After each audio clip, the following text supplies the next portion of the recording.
Hello! We are in September, which is kind of the verge between summer and autumn. We're not fully into autumn yet. We all want it to be autumn, we all want it to be jumper weather, but there are still some hot days left over as remnants from summer that we're adjusting to. We're making that boundary jump from the hot months to the colder months. I love autumn. Autumn is cosy. Autumn is the lead up to winter and Christmas. I don't love winter as much, but I do love Christmas. I love how autumn is kind of spooky and cozy. I've said cozy about a million times in this video, but it is a season that feels right for sitting in and reading and watching the rain and just feeling calm and relaxed. So this video is not my autumn book recommendations, it's my transitional book recommendations. These are the books I'm recommending to you to transition you from summer to autumn. I've got 5 recommendations, and these books are ones that I think capture the autumn vibes but don't fully throw you in. I've got some books I'm really excited to recommend you for the autumn period, but we're not there yet, so I'm gonna recommend you my top 5 transitioning books from summer to autumn. First up is The Spellbook of the Lost and Found by Moira Fowley Doyle. This book definitely connotes the start of autumn for me, purely in the way that the narrative works with the witchy vibes of this book. This is about a group of friends who start to notice things are getting lost, and there seems to be quite a few little things that are getting lost, and then they end up finding a spell book that kind of answers some questions for them. This book is very woodlandy, very magic-y, and the general vibe it gives off is just the cozy autumnalness to me. Even the cover, I think.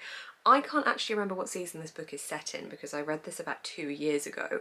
I remember really enjoying it and I want to read it again, but I cannot remember if it's actually set in autumn. It may well be a summer book because I think there might be some school holidays. Not that we don't get school holidays in the autumn period, but I don't remember. But the impression this book has left on me afterwards is very much a spooky vibe.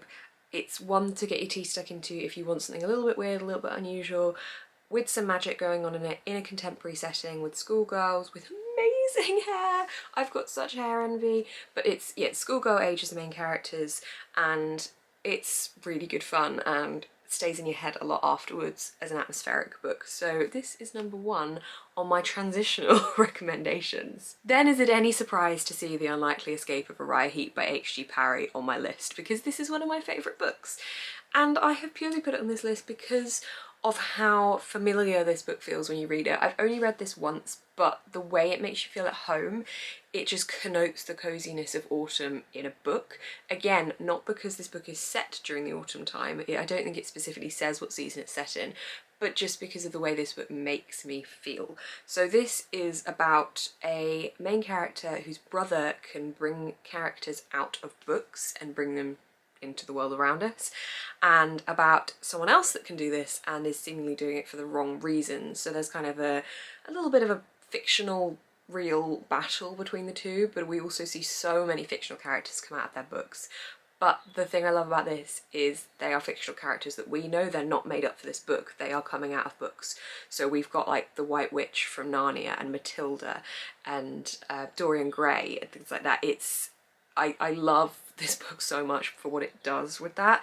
I don't think this gets enough hype, but generally the whole approach of it, it feels very warm, very cozy, very familiar, and it feels something friendly. This is a friend book. This book is like reading a friend. If you can read a friend. Can you read a friend? It's like going on an adventure with a friend.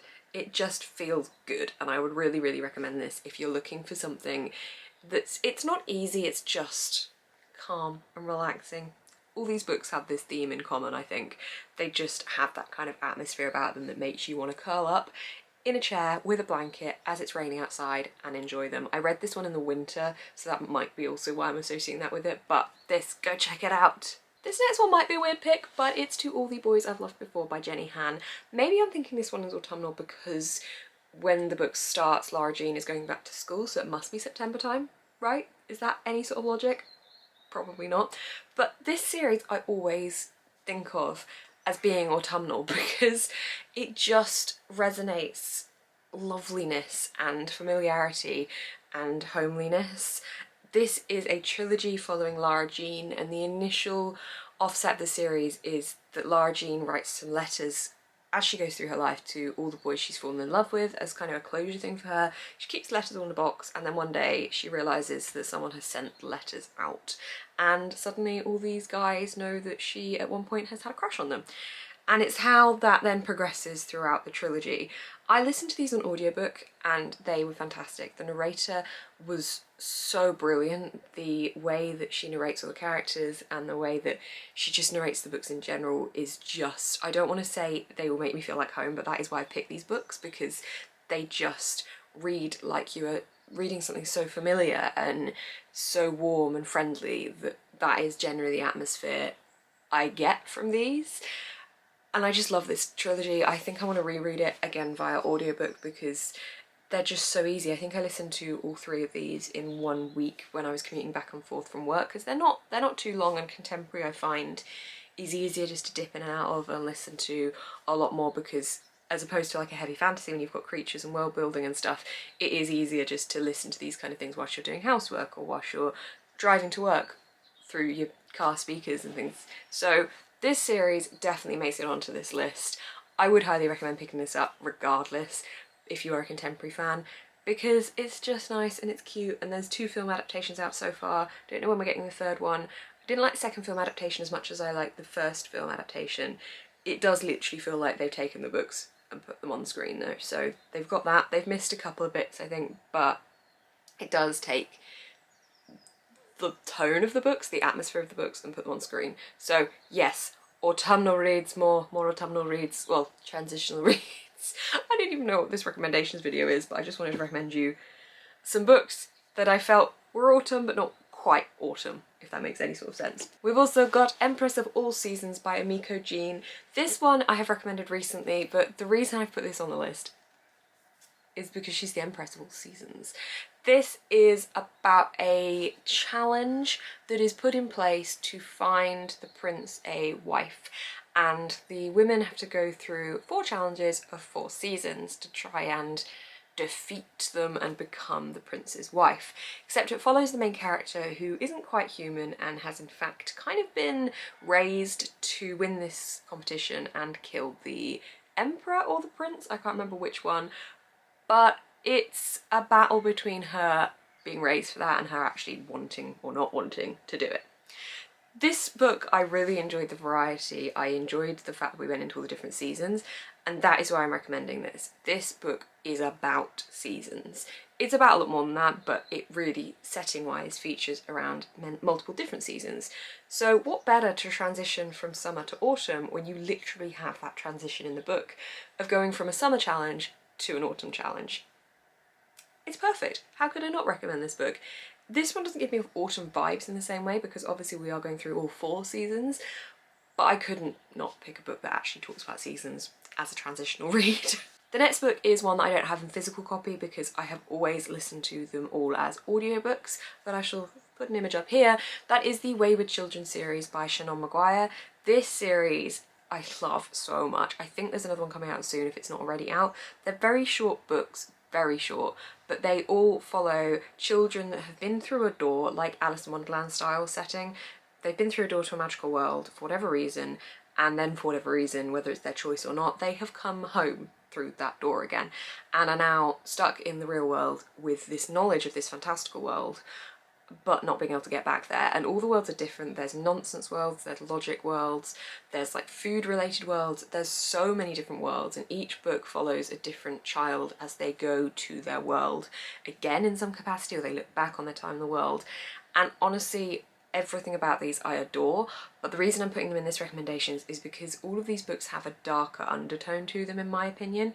Even when you're in like one of the happier worlds, there does always seem to be that dark looming undertone to them, and I think these would be a good transitional read, because reading them now means you're not reading them when it is too dark and gloomy outside and it just fills you with no hope, because some of these books are consistently dark throughout the whole thing. Like, the world is literally such a dark atmosphere and stuff, and I find if you're reading that and it's dark outside, sometimes it can lower your mood a little bit. So I would recommend these in this period of time because you're transitioning from the sun hot days to the colder days, and it will make you excited for the colder days, but also you'll still be able to enjoy some of the last remaining summer days.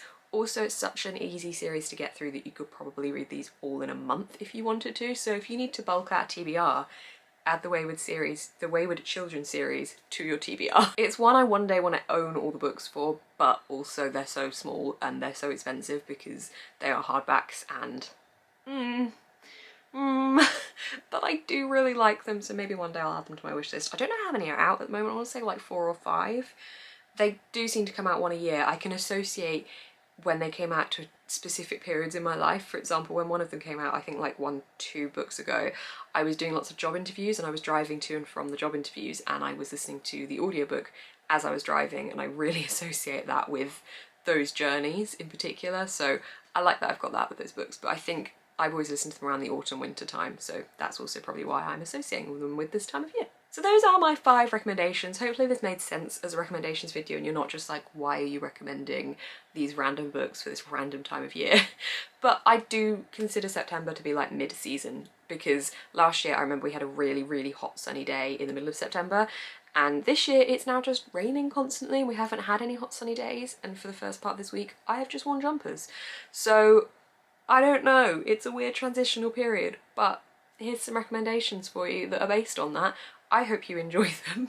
Please give this video a thumbs up if you have enjoyed it, and you can comment down below if you've got any recommendations for me that are mid-season, or if you've read any of these and you have enjoyed them. If you'd like to see more of my videos and my face on your feed, please subscribe. But thank you for watching, and keep smiling and stay positive.